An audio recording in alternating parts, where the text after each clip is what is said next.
সবকিছুর ঊর্ধ্বে কে? আপনি যদি মনে করেন যে হিন্দুদের পূজার অনুষ্ঠানে গিয়ে সেখানে শারদীয় শুভেচ্ছা দিলে আর রোজা পূজা বা এবার মিষ্টি মিষ্টি কথা কইলেই বুঝি তারা আপনার ভোটটা দিয়ে দেবো না? তারা তো কলা সোলায় খায় নাকি সোলতা লইয়ে খায় না? একটু মর্গানি তারা বুঝে ভালো করে বুঝে যেটা আসলে আমাদেরকে পান দেওয়ার জন্য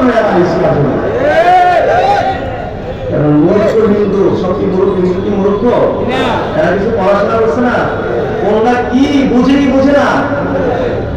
তো সুতরাং প্লিজ আল্লাহকে খুশি রাখে, তারা তাদের ধর্মকর্ম 100% স্বাধীনভাবে পালন করবে, এটা আল্লাহর দেওয়া অধিকার। আল্লাহ সুবহানাল্লাহ সরকার এই ব্যবস্থা নেবে, সরকার নেবে ব্যবস্থা।